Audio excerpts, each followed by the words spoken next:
नमस्कार बंधुरा मंजुश्री रान्नाघरे आपनादेर सबाइके स्वागत। आमी आज निये एसेछि एकटा शीतकाले डिम और आलुर पाकोड़ा। এই শীতের দিনে সন্ধ্যাবেলায় চা কফির সাথে গরম গরম পাকোড়া খেতে ভালোই লাগে। তো অনেক রকম পাকোড়া হয়, তো আমি আজ ডিম আর আলু দিয়ে একটা পাকোড়া করব। তো আশা করি আপনাদের সবার ভালো লাগবে। তো তার জন্য আমি 4টে ডিম আর একটা আলু ভালো করে সেদ্ধ করে নিয়েছি। তো ডিম আর আলু গ্রেট করে নিতে হবে, হাতে মাখিয়ে নিলেও হয়, কিন্তু মাখানোটা খুব ভালো হতে হবে, তার কারণে গ্রেট করে নেব। আর তার সঙ্গে আমি দেব কিছুটা কুচানো সবজি বলতে ধনিয়া পাতা দেব কিছুটা, আর দুটো কাঁচা লঙ্কা, এখানে আছে দুটো পেঁয়াজ কলি স্টিক খুব সরু সরু করে কুচিয়ে নিয়েছি, অল্প একটু আদা কুচিয়ে নিয়েছি, একটা বড় সাইজের পেঁয়াজ, আর দেব অল্প রসুনের পেস্ট, আর শুকনো মশলার মধ্যে থাকবে হলুদ গুঁড়ো, লবণ আর সামান্য পরিমাণে কাশ্মীরি লঙ্কার গুঁড়ো। আর ভাজার জন্য তো সাদা তেল লাগবে। তো আমি ডিম আর আলু গ্রেট করে নিয়ে ফিরে আসছি পরের প্রসেসে।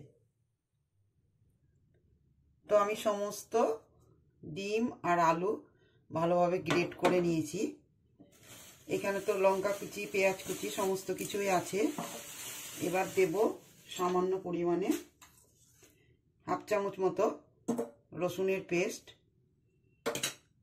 আর অল্প পরিমাণে হাফ চামচ মতো হলুদ, আর দেব পরিমাণ মতন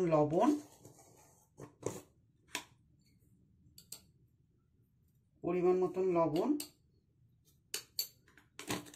আর এখানে টেস্টটাকে আরো বাড়ানোর জন্য দেব, কালারটা ভালো আনার জন্য অল্প পরিমাণে কাশ্মীরি লঙ্কার গুঁড়ো, আর স্বাদটা যাতে আরো ভালো আসে তার জন্য দেব হাফ চামচ মতো চাট মশলার গুঁড়ো। এই চাট মশলাটা দেওয়ার কারণে স্বাদটা খুব ভালো আসবে। তো দেব হাফ চামচ চাট মশলার গুঁড়ো,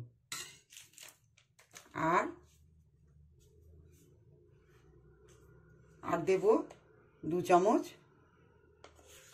কর্নফ্লাওয়ার।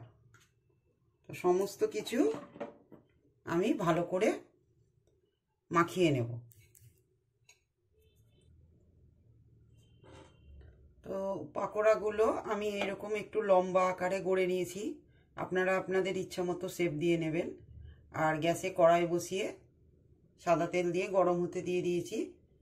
তো আমি একে একে পাকোড়াগুলো ভেজে নেব।